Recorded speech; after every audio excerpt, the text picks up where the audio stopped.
Hi friends, welcome to our channel Sarkar lifestyle. প্রভু জগন্নাথের নাম নিয়ে ভিডিওটা শুরু করা যাক। আজ 20 জুলাই এক রাতের মধ্যে প্ল্যান করে আমরা সরকার পরিবার বেরিয়ে পড়লাম দুদিনের দীঘা ভ্রমণে। তড়িঘড়িতে ভুলেই গেছিলাম যে কাঁথিতে ভোট, যদিও তাতেও আমাদের কোনো অসুবিধায় পড়তে হয়নি। চলো ভিডিওটা এবার শুরু করা যাক।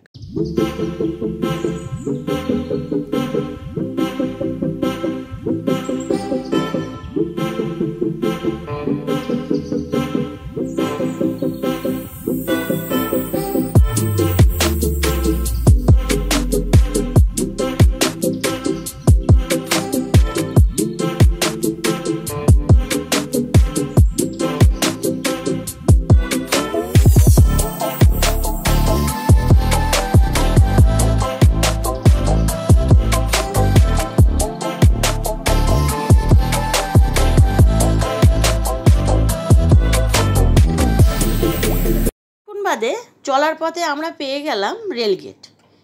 তার জন্য আমাদের মোটামুটি 15 মিনিট ধরে জ্যামে পড়তে হলো। খুব বিরক্ত লাগছিল, কিন্তু যাই হোক ট্রেনের দেখা পেলাম।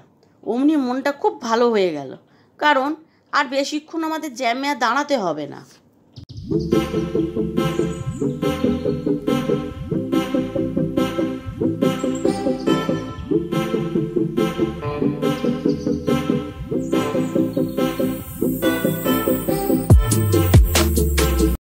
কলকাতা থেকে দীঘা দীর্ঘ 184 কিলোমিটার পথ অতিক্রম করার পর বিশ্ববাংলা গেটের কাছে আমরা এসে পৌঁছালাম। সব ক্লান্তি যেন মুহূর্তের মধ্যে দূর হয়ে গেল। ঘোরার আনন্দ যেন দ্বিগুণ হয়ে গেল। যারা গাড়ি করে বাই রোড ট্রাভেল করেন একমাত্র তারাই বুঝতে পারবেন যে এই মুহূর্তের আনন্দ ঠিক কতখানি।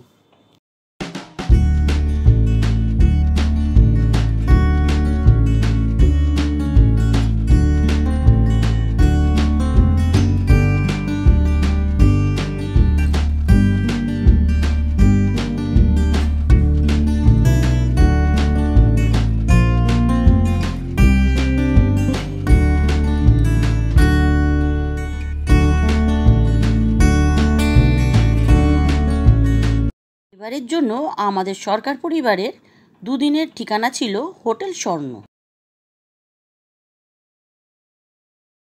হোটেলটা কেমন এবার দেখা যাক।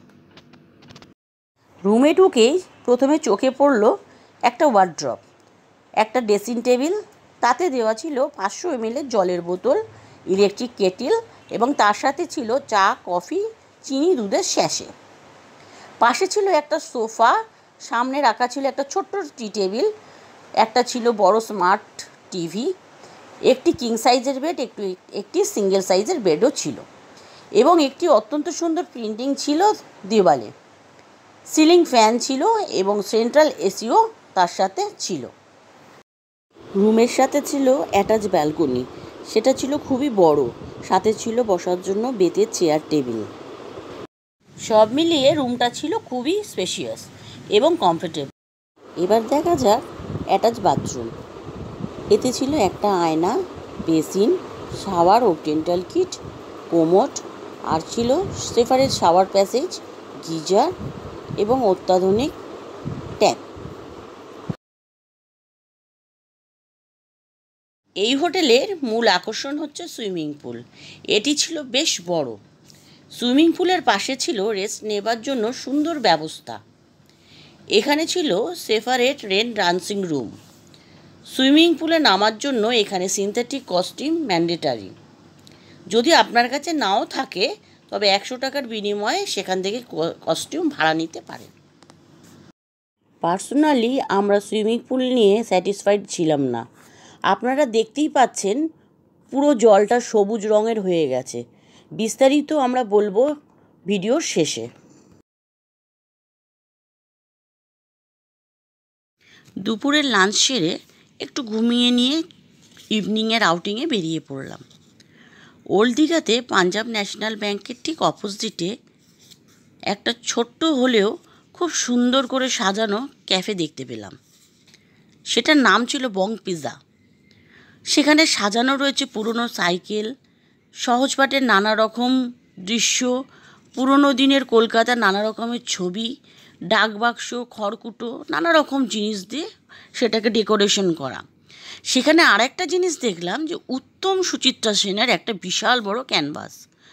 সেখানে আমরা খেলাম pizza, blue lagoon drinks, mixed chow mein ও চিলি চিকেন। রাত্রের বেলা সমুদ্রের কাছে কিছুক্ষণ সময় কাটিয়ে আমরা হোটেলে গিয়ে ঘুমিয়ে পড়লাম।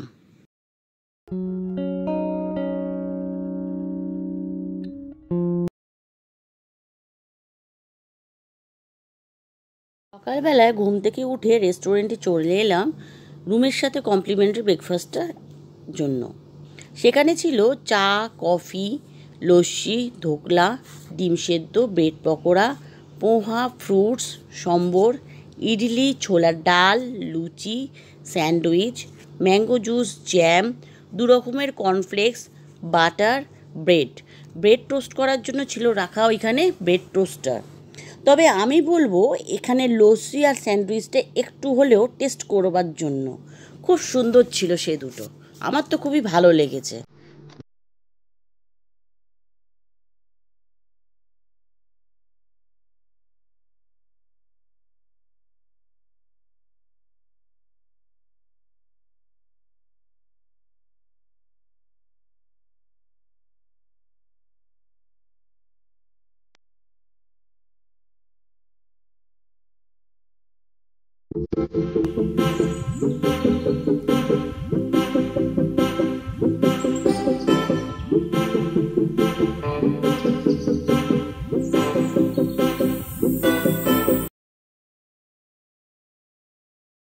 আমাদের রুমের ট্যারিফ ছিল 3000 প্লাস 12% জিএসটি। এখানকার খাবারের কোয়ালিটি আমার পার্সোনালি পছন্দ হয়নি। সুইমিং পুলের জলে কেমিক্যাল মেশানোর দরুন ওরকম সবুজ জল হয়েছিল, সেটা আমরা পরে জানতে পারি। আমাদের টোটাল বিল থেকে হোটেল কর্তৃপক্ষ 25% ডিসকাউন্ট করে দিয়েছিল। ভিডিওটি যদি আপনাদের ভালো লেগে থাকে তাহলে লাইক, শেয়ার, সাবস্ক্রাইব